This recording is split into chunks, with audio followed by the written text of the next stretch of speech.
बिस्मिल्लाहिर्रहमानिर्रहीम नहमदुहु व नसल्ली अला रसूलिहिल करीम। ਅੱਜ ਦੀ ਇਸ ਬਸੀਰਤ ਅਫਰੋਜ਼ ਕਾਨਫਰੰਸ ख्वाजा गुलाम फरीद ਦੇ अच्छे ਪ੍ਰਾਹੁਣੇ ਇਹਨਾਂ ਨੇ ਅੱਗੇ ਡਾਕਟਰ ਦਾ ਲਕਬ ਦਿੱਤਾ ਤੇ ਮੈਂ ਸਮਝਦਾ ਕਿ ਡਾਕਟਰ ਦਾ ਲਫ਼ਜ਼ ਛੋਟਾ, ਮੇਰੇ ਅੱਗੇ ਕਈ ਡਾਕਟਰ ਫਿਰਦੇ ਨੇ, ਇਹਨਾਂ ਵਾਸਤੇ ਸੂਫੀ ਦਾ ਲਕਬ ਬਿਲਕੁਲ ਠੀਕ ਆ। ਇਸੇ ਤਰ੍ਹਾਂ ਸਾਡੇ ਜਿਹੜੇ ਮੁਰਸ਼ਿਦ ਬੈਠੇ ਨੇ ਲਿਆਸ ਘੁੰਮਣ ਸਾਹਿਬ, ਅੱਜ ਦਸਤਾਰ ਮੈਂ ਘਰੋਂ ਲੈਣਾ, ਮੈਨੂੰ ਕਿੱਥੇ ਦਸਤਾਰ ਲੱਭੀ ਜਾ ਫਟਾਫਟ ਕਿ ਜਨਾਬ ਘੁੰਮਣ ਸਾਹਿਬ ਨੇ ਉਸੇ ਵੇਲੇ ਕਹਿਣਾ ਦਸਤਾਰ ਨਹੀਂ ਹੈ। ਤੇ ਜਨਾਬ ਇਹ ਉਹਨਾਂ ਦੀ ਦਸਤਾਰੇ ਜਿਹੜੀ ਸਾਨੂੰ ਸਜਾਈ ਆ, ਇਹ ਪਟਕਾ ਆ, ਇਹਦਾ ਕੀ ਫੰਕਸ਼ਨ ਹੈ ਘੁੰਮਣ ਸਾਹਿਬ ਵਜ਼ਾਹਤ ਕਰ ਸਕਦੇ ਆ, ਲੇਕਿਨ ਸਾਨੂੰ ਤੇ ਮੁਰਸ਼ਿਦ ਦਾ ਹੁਕਮ ਆ। ਅੱਜ ਦੇ ਇਸ ਬਸੀਰਤ ਅਫਰੋਜ਼ ਇਲਮੀ ਅਦਬੀ ख्वाजा गुलाम फरीद मिठन कोटी कांफ्रेंस के प्रधान जी, पंजाबी जबान तहरीक के आगू जनाबे लियास घुमन साहब, कुर्सी सदारत जलवा फरोज जनाबे मुदस्सर इकबाल भट्ट साहब, अनथक पंजाबी सेवक ते पंजाबी तहरीक के आगू, ते साडे दूजे भरा जनाब डॉक्टर अरशद इकबाल अरशद, डॉक्टर आबाद नबील शाह साहब ते होर जनाबे डॉक्टर ਜ਼ਫਰ ਮਕਬੂਲ ਸਾਹਿਬ ਤੇ ਦੂਸਰੇ ਜਿੰਨੇ ਵੀ ਸੱਜਣ ਬੇਲੀ ਮੇਰੇ ਸਾਹਮਣੇ ਬੈਠੇ ਨੇ, ਸਾਰਿਆਂ ਦੀ ਸੇਵਾ ਦੇ ਵਿੱਚ ਅਤ ਨਿੱਘਾ ਸਲਾਮ। ਤੇ ਸਭ ਤੋਂ ਪਹਿਲਾਂ ਮੈਂ ਅਨਥਕ ਪੰਜਾਬੀ ਸੇਵਕ ਤੇ ਪੰਜਾਬੀ ਤਹਿਰੀਕ ਦੇ ਮੋਹਰੀ ਤੇ ਅੱਜ ਦੇ ਇਸ ਸ਼ਾਨਦਾਰ ਕਾਨਫਰੰਸ ਤੇ ਪੰਜਾਬੀ ਅਦੀਬਾਂ ਦਾ ਇੱਕ ਗੁਲਦਸਤਾ ਤਿਆਰ ਕਰਨ ਵਾਲੇ ਪੰਜਾਬ ਦੇ ਜੀਦਾਰ ਸੁਪੁੱਤਰ ਜਨਾਬੇ ਮੁਦੱਸਰ ਇਕਬਾਲ ਭੱਟ ਸਾਹਿਬ ਤੇ ਉਹਨਾਂ ਦੇ ਬਾਂਹ ਬੇਲੀ ਮੁਹਤਰਮ ਹਾਫਿਜ਼ ਮੁਮਤਾਜ਼ ਮਲਕ ਤੇ ਮੁਹਤਰਮ ਬਲਾਲ ਭੱਟ ਹੋਰਾਂ ਨੂੰ ਖੁਰਾਜ ਤਹਸੀਨ ਪੇਸ਼ ਕਰਨਾ ਵਾ, ਜਿਨ੍ਹਾਂ ਦੀ ਹਿੰਮਤ ਤੇ ਦਿਲਚਸਪੀ ਨਾਲ ਇੱਕ ਤਾਰੀਖੀ ਤੇ ਯਾਦਗਾਰ ख्वाजा गुलाम फरीद ਕਾਨਫਰੰਸ ਦਾ ਪ੍ਰਬੰਧ ਹੋਇਆ। ਮੈਂ ਇਸ ਮੌਕੇ ਤੇ ਆਪਣੀ ਖੁਸ਼ਨਸੀਬੀ ਸਮਝਦਾ ਵਾਂ ਭਾਈ ਹਾਜ਼ਰ ਸਮੇਂ ਦੇ ਏਡੇ ਵੱਡੇ ਸੂਝਵਾਨਾਂ, ਪਾਰਖਾਂ ਤੇ ਖੋਜਕਾਰਾਂ ਦੀ ਮੌਜੂਦਗੀ ਵਿੱਚ ਮੇਰੇ ਜਿਹਾ ਇੱਕ ਤਾਲਿਬ ਇਲਮ ਨੂੰ ख्वाजा गुलाम फरीद ਜਿਹੀ ਵੱਡੀ ਸੂਫੀ ਹਸਤੀ ਬਾਰੇ ਗੱਲਕਥ ਕਰਨ ਦੀ ਦਾਵਤ ਦਿੱਤੀ ਗਈ ਹੈ, ਜਿਹਦੇ ਲਈ ਮੈਂ ਬਾਰੇ ਦੀਗਰ ਜਨਾਬੇ ਮੁਹਤਰਮ ਮੁਦੱਸਰ ਇਕਬਾਲ ਭੱਟ ਹੋਰਾਂ ਦਾ ਸ਼ੁਕਰਗੁਜ਼ਾਰ ਹਾਂ। ਸੱਜਣੋ, ਗੱਲ ਇਹ ਵੇ ਕਿ ਸੈਫੁद्दीन सैफ ने ਕਿਹਾ ਸੀ, सैफ अंदाज़े बयां बात बदल देता है वरना दुनिया में कोई बात नहीं। ਗੱਲਾਂ ਉਹੀ ਨੇ, ਰੈਪੀਟੀਸ਼ਨ। ਸੂਫੀ ਸਾਹਿਬ ਦਾ ਕਲਾਮ, ਸੂਫੀ ਸਾਹਿਬ ਦੀ ਗੱਲਬਾਤ, ਗੱਲਾਂ ਉਹੀ ਨੇ, ਆਪਣੇ ਆਪਣੇ ਰੰਗ 'ਚ, ਆਪਣੇ ਅੰਗ 'ਚ ਕਰਾਂਗੇ ਅਸੀਂ। ਸੱਜਣੋ, ਸਰਜ਼ਮੀਨ ਹਿੰਦੋ ਪਾਕ ਵਿੱਚ ਜੇ ਕਿਧਰੇ ਸੂਫੀਆਨਾ ਸ਼ਾਇਰੀ ਨੂੰ ਬੁਲੰਦੀਆਂ ਨਸੀਬ ਹੋਈਆਂ ਤੇ ਉਹ ਪੰਜਾਬ ਦੀ ਸਰਜ਼ਮੀਨ ਹੈ। ਪੰਜਾਬੀ ਜ਼ੁਬਾਨ ਵਿੱਚ ਤਸੱਵੁਫ ਦੇ ਉਹ ਆਲਾ ਨਮੂਨੇ ਤੇ ਕਦਰਾਂ ਨਜ਼ਰ ਆਉਂਦੀਆਂ ਨੇ ਜਿਹੜੀਆਂ ਕਿਸੇ ਹੋਰ ਜ਼ੁਬਾਨ ਵਿੱਚ ਨਜ਼ਰ ਨਹੀਂ ਆਉਂਦੇ।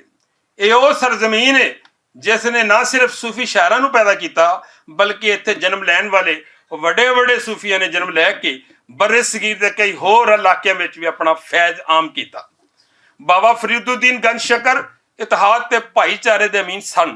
ਉਹਨਾਂ ਦੀ ਸ਼ਾਇਰੀ ਪੰਜਾਬੀ ਜ਼ਬਾਨ ਦਾ ਬਹੁਤ ਵੱਡਾ ਸਰਮਾਇਆ ਹੈ। ਹਜ਼ਰਤ ਸ਼ਾਹ ਹੁਸੈਨ ਲਾਹੌਰੀ ਨੂੰ ਕੁਰਾਨ ਤੇ ਹਦੀਸਾਂ ਉਤੇ ਮੁਕੰਮਲ ਦਸਤਰ ਸੀ। ਉਹਨਾਂ ਦਾ ਇਲਮ ਸਰਚਸ਼ਮਾ ਹਦਾਇਤ ਸੀ। ਹਜ਼ਰਤ ਸੁਲਤਾਨ ਬਾਹੂ ਦਾ ਨਾਮ ਕੌਣ ਨਹੀਂ ਜਾਣਦਾ ਤੇ ਉਹਨਾਂ ਦੀ ਸ਼ਾਇਰੀ ਦੇ ਕਮਾਲ ਤੋਂ ਕੌਣ ਇਨਕਾਰ ਕਰ ਸਕਦਾ ਹੈ। ਉਹਨਾਂ ਦੀ ਸ਼ਾਇਰੀ ਵਿੱਚ ਤਸੱਵੁਫ ਦੇ ਮੋਤੀ ਬਹੁਤ ਜ਼ਿਆਦਾ ਤਾਦਾਦ ਵਿੱਚ ਨਜ਼ਰ ਆਉਂਦੇ ਨੇ। ਸੈਯਦ ਬੁੱਲੇ ਸ਼ਾਹ ਦੀ ਪੰਜਾਬੀ ਸ਼ਾਇਰੀ ਇਸ਼ਕ ਹਕੀਕੀ ਦੇ ਮਜ਼ਮੂਨਾਂ ਨਾਲ ਭਰੀ ਨਜ਼ਰ ਆਉਂਦੀ ਏ। ਉਹਨਾਂ ਦੀ ਸ਼ੋਹਰਤ ਦਾ ਇਹ ਆਲਮ ਸੀ ਕਿ ਲੋਕ ਨਾਮ ਸੁਣ ਕੇ ਹੀ ਦਾਦ ਦੇਣਾ ਸ਼ੁਰੂ ਕਰ ਦਿੰਦੇ ਸਨ। ਸੈਯਦ ਵਾਰਿਸ ਸ਼ਾਹ ਇੱਕ ਅਜ਼ੀਮ ਸੂਫੀ ਸ਼ਾਇਰ ਸਨ, ਜਿਨ੍ਹਾਂ ਦੀ ਸ਼ਾਇਰੀ ਪੜ੍ਹ ਕੇ ਤੇ ਸੁਣ ਕੇ ਆਸ਼ਿਕ ਝੂਮਣ ਲੱਗ ਪੈਂਦੇ ਸਨ ਤੇ ਭਈ ਇਹਨਾਂ ਦੀ ਸ਼ਾਇਰੀ ਸੁੱਤੇ ਹੋਏ ਦਿਲਾਂ ਦੀਆਂ ਤਾਰਾਂ ਚੋਂ ਸੁਰਾਂ ਕੱਢਣ ਦਾ ਨਾਮ ਹੈ। ਤੇ ਇਸੇ ਤਰ੍ਹਾਂ ख्वाजा गुलाम फरीद ਇੱਕ ਵੱਡੇ ਮੁਬੱਲਗ ਤੇ ਮੁਫੱਸਰ ਦੇ ਰੂਪ ਵਿੱਚ ਸਾਡੇ ਸਾਹਮਣੇ ਆਉਂਦੇ ਨੇ। ਅੱਜ ਦੀ ਇਸ ਸੁੱਚੀ ਸਜੀ ਹੋਈ ਕਾਨਫਰੰਸ ਵਿੱਚ ਅਸੀਂ ख्वाजा गुलाम फरीद ਮਿਠਨ ਕੋਟੀ ਦੀ ਸ਼ਖਸੀਅਤ ਤੇ ਫਿਕਰ ਫਨ ਉੱਤੇ ਗੱਲਕਥ ਕਰਾਂਗੇ। ਸੁਲਤਾनुल आशिकीन हजरत ख्वाजा गुलाम फरीद ਫਾਰੂਕ ਨਸਲ ਤੇ ਵਲੀ ਅੱਲਾ ਸਨ। ਪਹਿਲੇ ਇਹ ਦੇਖਣਾ ਕਿ ਇਹ ਸ਼ਖਸੀਅਤ ਹੈ ਕੌਣ ਸੀ, ਇਹਨਾਂ ਦਾ ਬਚਪਨਾ ਕੀ ਸੀਗਾ। ਇਹਨਾਂ ਦਾ ਬਚਪਨਾ ਇੱਕ ਐਸੇ ਵਲੀ ਅੱਲਾ ਦੀ ਗੋਦ ਦੇ ਵਿੱਚ ਗੁਜ਼ਰਿਆ ਤੇ ਫਿਰ ਕਿਵੇਂ ਫੈਜ਼ ਆਮ ਨਾ ਹੋਵੇ, ਫਿਰ ਕਿਵੇਂ ਨਾਮ ਜਿੰਦਾ ਨਾ ਰਵੇ। ਅੱਜ ਅਗਰ ਨਾਮ ਜਿੰਦਾ ਉਹਦਾ ਅਸੀਂ ਬਚਪਨਾ ਵੇਖਾਂਗੇ, ਉਹਨਾਂ ਦਾ ਲੜਕਪਨ ਦੇਖਾਂਗੇ, ਜਵਾਨੀ ਦੇਖਾਂਗੇ, ਇਹ ਸਾਰਾ ਰੰਗ ਜਿਹੜਾ ਹੁਣ ਮੈਂ ਉਹ ਬਿਆਨ ਕਰਾਂਗਾ। ਆਪ ਤੇ ਬਾਪ ਦਾਦਾ ਅਰਬ ਤੋਂ ਹਿਜਰਤ ਕਰਕੇ ਬਰੇ ਸਗੀਰ ਵਿੱਚ ਆਏ ਸਨ। ਉਹਨਾਂ ਨੇ ਸਭ ਤੋਂ ਪਹਿਲਾਂ ਸਿੰਧ ਵਿੱਚ ਡੇਰੇ ਲਾਏ। ਆਪ ਦੇ ਬਜ਼ੁਰਗਾਂ ਵਿੱਚੋਂ ਇੱਕ ਬਜ਼ੁਰਗ ਸ਼ੇਖ ਹੁਸੈਨ ਨੇ ਅਖੀਰੀ ਉਮਰ ਵਿੱਚ ਮੁਲਾਜ਼ਮਤ ਛੱਡ ਕੇ ਦਰਵੇਸ਼ੀ ਜੋੜਾ ਪਾ ਲਿਆ ਸੀ ਤੇ ਸਿਲਸਿਲਾ ਸੁਹਰਵਰਦੀਆ ਵਿੱਚ ਸ਼ਾਮਲ ਹੋ ਗਏ ਸਨ। ਕੁਝ ਚਿਰਾਂ ਮਗਰੋਂ ਇਹ ਖਾਨਦਾਨ ਮਖਦੂਮ ਮੁਹੰਮਦ ਸ਼ਰੀਫ ਦੀ ਅਗਵਾਈ ਹੇਠ ਸਿੰਧ ਤੋਂ ਮੁਲਤਾਨ ਆ ਗਿਆ ਸੀ ਤੇ ਇੱਥੋਂ ਮਿਠਨਕੋਟ ਦੇ ਰਾਈਸ ਦੀ ਦਰਖਾਸਤ ਉੱਤੇ ਮਿਠਨਕੋਟ ਜ਼ਿਲ੍ਹਾ ਡੇਰਾ ਗਾਜ਼ੀ ਖਾਨ ਵਿੱਚ ਆਬਾਦ ਹੋ ਗਿਆ। ख्वाजा मुहम्मद शरीफ ਦੇ ਪੋਤੇ ख्वाजा खुदा बख्श जमंदरू वली सन ਤੇ ਬਾਮਲ ਸੂਫੀ ਸਨ। ਰਿਆਸਤ ਬਹਾਵਲਪੁਰ ਦੇ ਨਵਾਬ ਸਾਦਕ ਮੁਹੰਮਦ ਖਾਨ ਉਹਨਾਂ ਨਾਲ ਬੇਅੰਤ ਅਕੀਦਤ ਤੇ ਅਰਾਦਤ ਰੱਖਦੇ ਸਨ। ਨਵਾਬ ਸਾਹਿਬ ਦੀ ਅਰਜ਼ ਉੱਤੇ ख्वाजा खुदा बख्श ਮਿਠਨਕੋਟ ਤੋਂ ਮੌਜੂਦ ਚਾਚਣਾ ਤਹਿਸੀਲ ਖਾਨਪੁਰ ਵਿੱਚ ਆਬਾਦ ਹੋ ਗਏ। ख्वाजा खुदा बख्श ਦੇ ਵਾਲਦ ख्वाजा ਮੁਹੰਮਦ ਆਕਲ ਸਿਲਸਿਲਾ ਸੋਰਵਰੀ ਦੀ ਅਮਲੀ ਕੁਵਤ ਨੂੰ ਘਟਦਿਆਂ ਵੇਖ ਕੇ ਸਿਲਸਿਲਾ ਚਿਸ਼ਤੀਆ ਵਿੱਚ ਸ਼ਾਮਲ ਹੋ ਗਏ। ਇਸ ਲਈ ख्वाजा खुदा बख्श ਦਾ ਸਿਲਸਿਲਾ ਵੀ ਚਿਸ਼ਤੀਆ ਸੀ। ख्वाजा खुदा बख्श ਦੇ ਦੋ ਪੁੱਤਰ ਸਨ, ख्वाजा गुलाम फरीदुद्दीन ਤੇ ख्वाजा गुलाम फरीद। ख्वाजा फरीद ਦੀ ਪੈਦਾਇਸ਼ 1261 ਹਿਜਰੀ ਮੁਤਾਬਕ 1845 ਈਸਵੀ ਨੂੰ ਚਾਚਣਾ ਵਿੱਚ ਹੋਈ।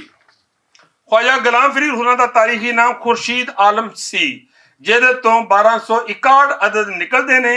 ਇਹੋ ਹੀ ਆਪ ਦਾ ਸਹੀ ਹਿਜਰੀ ਸਨੇ ਵਲਾਦਤ ਹੈ। ख्वाजा खुदा बख्श ने अपने दोहां पुत्रां दे नाम बड़ी सोच विचार नाल दो सूफी बुजुर्गां दे नामां उत्ते रखे सन।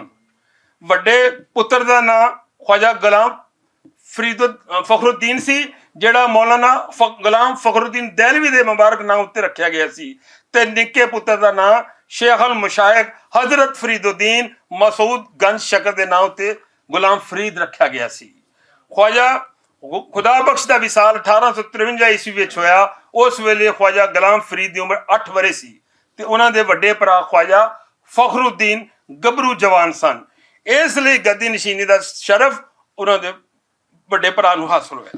ख्वाजा गुलाम फखरुद्दीन ने गद्दी नशीनी मगरों अपने वालिद के कदमों उत्ते टुरदे होया रुशदो हदायत का सिलसिला जारी रखिया ते अपने छोटे भरा दे सिर उत्ते मुहब्बत ते शफकत दा हत्थ धरिया ते उस दी तालीम ते परवरिश ते पूरी तवज्जो दी।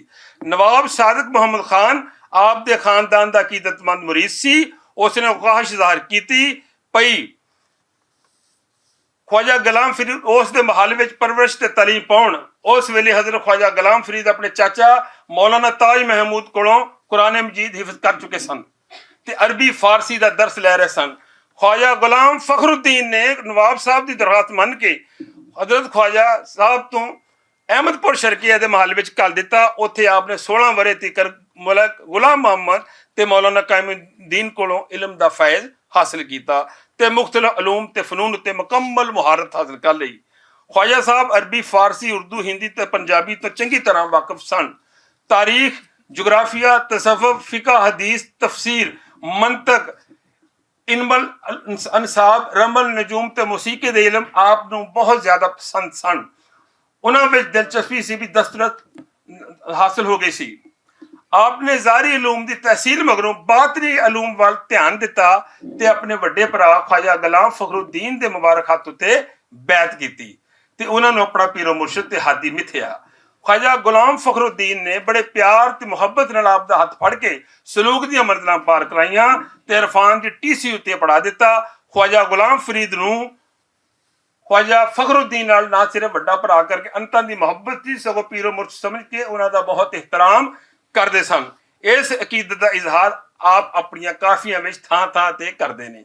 चश्मा फखरुद्दीन मिठल दियां तन मन कीता चूर घोल गता मैं फखर जहां तू जन्नत हूर कसूर कथ कुतब माइनुद्दीन डिठम कथ फखर जहां दिलदार डिठम।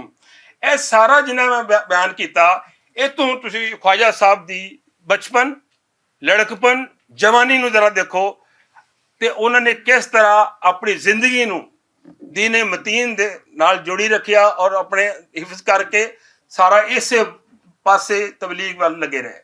अल्लाह दे दीन दी जिस तरह उन्होंने अपने दिल नूं अपने रूहानी ताकत दी और यही मैं गल करना चाहता वा कि अज उन्हों का नाम एवं नहीं जिंदा। हाँ जी इन्होंने बुजुर्गों ने दीन ने अपने मैं नूं मारिया। इन्हों का जो फलसफा यह है सारे सूफियों का फलसफा यही है इसे करके इन्होंने नाम जिंदा जवेद ने। वरना जनाब इतने तुसीं देखो सूफी शायर आ अपना बाबा फरीद तो बाद शाह हुसैन कितना गैप आउंदा डॉक्टर अरशद साहब कितना गैप आउंदा कितने गए शायर उन्होंने दम ही नहीं लिया। पूरी पूरी सेंचुरी गैप आ जाता। कई शायरों का गैप आउंदा कोई किल शायर पैदा ही नहीं होए। तुसीं शायरों का हालात जिंदगी नूं देखो कढ के ਕਿ ਵਜ੍ਹਾ ਕੀ ਹੈਗੀ ਆ ਕਿ ਇੱਕ ਸਦੀ ਗਾਇਬ ਆ ਗਏ, ਸ਼ਾਇਰ ਕਿੱਥੇ ਚਲੇ ਗਏ? ਸ਼ਾਇਰ ਉਹੀ ਟੇਕੇਗਾ ਜਿਹਦੇ ਚ ਦਮ ਖਾਮਾ ਜਾਂ ਰੱਬ ਦੇ ਨਾਲ ਜਿਹਦੀ ਲौ ਲੱਗੀ ਆ। ख्वाजा गुलाम फरीद रूही नाल जिवें कि अगे गल हुई है, इश्क सीगा, उस दे नज़ारियां तो कुदरती तौर पर आप इन्ने मुतासर सन कि अपनी शायरी विच अक्सर थावां ते इसदा जिक्र बड़ी शद्दो-मद नाल कीता। रूही रंग नगीली, रोही रंग रंगीली, चक खप हार हमेला पावसे, बूटे बूटे गुंड सहागों गीत परम दे गावे। ते इसे तरह जिहड़ा इश्क फरीद उस्ताद थिया, सब इल्म अमल बर्बाद थिया, पर हजरत दिल आबाद थिया, सौ वजद कुनो लख हाल कुनो। ये बड़ा लंबा मैं एंड तक ले जा रहे हैं। ख्वाजा गुलाम फरीद अपने आप को इब्न अरबी का मुकल्लद मानते सन, इसलिए वहदतुल वजूद के बहुत बड़े प्रचारक सन। तो बंदे की वडियाई के कायल ने इस गल के चाहिवान ने भी बंदा अपनी हकीकत का जाणू हो जाए। सुनो जी गल, बंदा अपनी हकीकत का जाणू हो जाए, जिन्हें अपने आप को पछाण लिया उन्हें अपने रब को पछाण लिया। इस तो मालूम हो जाए भई वो रब्बी नूर की एक रिशम है, वो कुल का एक जुज़व है, और रब्बी समुंदर का एक कतरा है।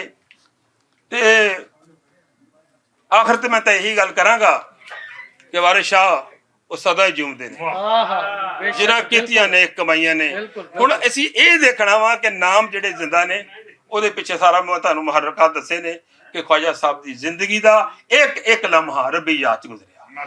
ਪੀਰ ਵਾਰਿਸ ਸ਼ਾਹ ਨੂੰ ਦੇਖ ਲਓ, ਅਸੀਂ ਜਾਂਦੇ ਹਾਂ, ਅਸੀਂ ਉਹਨਾਂ ਦੇ ਮਰੀਦ ਹਾਂ, ਪੁਰਾਣੇ ਮਰੀਦ ਹਾਂ ਬੈਠੇ ਸਾਰੇ, ਤੇ ਅਸੀਂ ਪੀਰ ਵਾਰਿਸ ਸ਼ਾਹ ਨੂੰ ਦੇਖਦੇ ਹਾਂ, ਅਸੀਂ ਉਹਨਾਂ ਦਾ ਮਤਾਲਿਆ ਕਰਦੇ ਹਾਂ, ਜ਼ਿੰਦਗੀ ਕਿਤਾਬਾਂ ਦਾ ਮਤਾਲਿਆ ਕਰਨਾ ਕਿਹੜਾ ਕੋਲ ਬੈਠੇ ਸੀ, ਮਤਾਲਿਆ ਕਰਦੇ ਹਾਂ ਤੇ ਸਾਨੂੰ ਨਜ਼ਰ ਆਉਂਦੇ ਨੇ ਕਿ ਉਹਨਾਂ ਦੀ ਜ਼ਿੰਦਗੀ ਰੱਬੀ ਯਾਦ ਚ ਗੁਜ਼ਰੀ। ਹਜ਼ਰਤ ਬਾਬਾ ਫਰੀਦੁੱਦੀਨ ਨੂੰ ਦੇਖੋ, ਤੇ ਇਸੇ ਅਸੀਂ ਆਪਣੇ ਆਪ ਨੂੰ ਉਸ ਚ ਢਾਲਣਾ ਵਾ, सिर्फ गल्लां करनियां नहीं, असीं अपने आप नूं उस लाइन ते लियाना वा, उन्हां वाले काम करने ने। अल्लाह तबारक तआला सानूं उन्हां दी इत्तबा करन दी तौफीक देवे, उन्हां दे पैगाम नूं फैलाउण दी तौफीक अता फरमावे। ते ये मैं एक बारी बार दीगर जनाब मुदस्सिर इकबाल भट्ट साहब नूं, ये साडे पंजाबी दे मुर्शिद ने, एक गल होर सुन लो कि ये वो मुर्शिद ने जिहड़े पंजाबी ने कोई रोजगार नहीं बबस्ता, ਇਹ ਪੰਜਾਬੀ ਦੇ ਯਾਨੀ ਸਾਡੇ ਮੋਰੀ ਨੇ, ਸਾਡੇ ਰਹਿਨੁਮਾ ਨੇ। ਮੈਂ ਹਕੀਕਤ ਵਾਲੀ ਗੱਲ ਆ ਕਿ ਭੱਟ ਸਾਹਿਬ ਦਾ ਇਸ਼ਾਰਾ ਹੋਵੇ ਮੈਂ ਉਸ ਵੇਲੇ ਲਾਹੌਰ ਪਹੁੰਚਦਾ, ਘੁੰਮਣ ਸਾਹਿਬ ਦਾ ਇਸ਼ਾਰਾ ਹੋਵੇ ਉਸ ਵੇਲੇ ਪਹੁੰਚਦਾ, ਫੈਸਲਾਬਾਦੋਂ ਵਰਨਾ ਉੱਥੇ ਵੀ ਮੈਂ ਰਿਕਾਰਡ ਕਰਕੇ ਭੇਜ ਸਕਦਾ। ਪੈਗਾਮ ਤੇ ਇਹੀ ਆ, ਮੇਰਾ ਆਂਦਾ ਰਹਿੰਦਾ ਫੇਸਬੁੱਕ ਤੇ।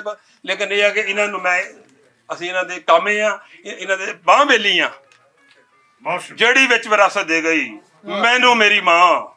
ਮੈਂ ਪੰਜਾਬੀ ਛੱਡ ਨਹੀਂ ਸਕਦਾ ਮੇਰੇ ਅਦਬ ਦੀ ਥਾਂ। ਮਾਸ਼ਾਅੱਲਾ।